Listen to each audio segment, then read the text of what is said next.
ஆந்திராவோட அடையாளமே திருப்பதி கோயில் தான். ஆனால் அந்த திருப்பதி கோயிலுக்கு அடையாளம் அங்கே பிரசாதமாக கொடுக்குற அந்த லட்டு தான். இப்போ ரீசெண்டாக ஆந்திராவோட சிஎம் சந்திரபாபு நாயுடு திருப்பதி லட்டில் ஃபிஷ் ஆயில், அதாவது ஃபிஷ்ஷில் இருந்து எடுக்கக்கூடிய ஒரு வகையான ஆயில், அப்புறம் பீஃப் டாலோ, அதாவது மாட்டோட கிட்னியை சுற்றி இருக்கிற கொழுப்பு, அதை ஹீட் பண்ணி மெல்ட் பண்ணி அதிலிருந்து எடுக்கக்கூடிய ஒரு சேச்சுரேட்டட் ஆயில், அப்புறம் லார்ட், அதாவது பன்னீரிலிருந்து எடுக்கக்கூடிய ஃபேட், இதெல்லாம் கலந்துருக்காங்கன்னு சொல்லியிருக்கிறாரு. அதுக்கான எவிடன்ஸாக ஒரு லேப் ரிப்போர்ட்டையும் கொடுத்துருக்கிறாரு. எதுக்காக ஒரு கோயிலில் இந்த மாதிரி பண்ணணும் அண்ட் இந்தந்த விஷயங்களை தான் லட்டில் கலந்துருக்காங்கன்னு எப்படி கண்டுபிடிச்சாங்க, அதை பற்றி இந்த வீடியோவில் பார்க்கலாம். நான்வெஜ்ஜே அலௌடு இல்லாத திருப்பதி மலையில் இப்படி ஒரு விஷயம் நடந்திருக்குன்னு கேள்விப்பட்டதுமே மொத்த மக்களுமே ஷாக் ஆகிருக்காங்க. நேஷனல் டெய்ரி டெவலப்மெண்ட் போர்டுடைய இந்த ரிப்போர்ட்டை பாருங்கள். இதில் எஸ் வேல்யூ லிமிட்டுக்குள்ளே இருந்தால் மட்டும்தான் அது சுத்தமான நெய். ஆனால் அவங்களோட டெஸ்ட் ரிப்போர்ட்டில் எந்த வேல்யூமே லிமிட்ஸுக்குள்ளே வரல. காரணம் அது சுத்தமான நெய்யே கிடையாது. அதில் ஃபிஷ் ஆயில், பீஃப் டாலோ, லார்ட் இது எல்லாத்தையுமே கலந்துருக்காங்க. ஆனால் இதை டெஸ்டிங்கில் எப்படி கண்டுபிடிச்சாங்கன்னு பார்த்தீங்கன்னா, பொதுவாகவே இந்தியாவில் நெய்க்கு டிமாண்ட் ரொம்பவே அதிகம். ஆனால் அதனுடைய உற்பத்தி அளவு ரொம்பவே கம்மியாக இருந்துச்சு. இதுக்கு காரணம் மாடுகளுடைய எண்ணிக்கை ரொம்பவே கம்மியாக இருந்ததுனால தான். இதனாலேயே நிறைய பேர் கலப்படம் பண்ண ஆரம்பிச்சிட்டாங்க.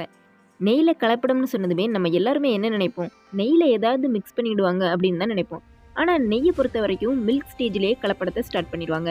Vegetable oil, coconut oil, palm oil, animal fat, mineral fat இது எல்லாத்தையுமே மில்க் கூட ஆட் பண்ணுவாங்க. அதை பட்டர் கூட மிக்ஸ் பண்ணி ஹீட் பண்ணி அதை நெய்யாக கொண்டு வருவாங்க. இதுலேயும் காமனாக வனஸ்பதியை ஆட் பண்ணுவாங்க.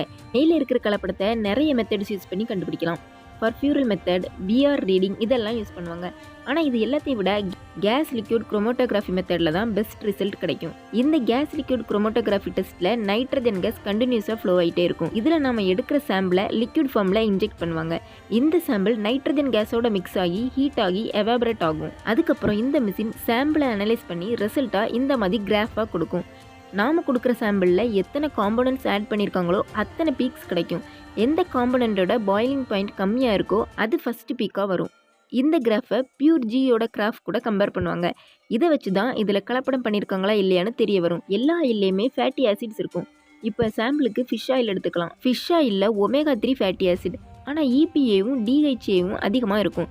முதல்ல எதுக்காக கலப்படம் பண்ணணும்? நான் முதல்ல சொன்ன மாதிரி இந்தியாவில் நெய்க்கு டிமாண்ட் ரொம்பவே அதிகம், ஆனால் உற்பத்தி ரொம்ப ரொம்ப கம்மி. அதுலேயும் திருப்பதி மாதிரியான கோயிலில் ஒரு நாளைக்கு 3 லட்சம் லட்டு தயாரிக்கிறாங்க.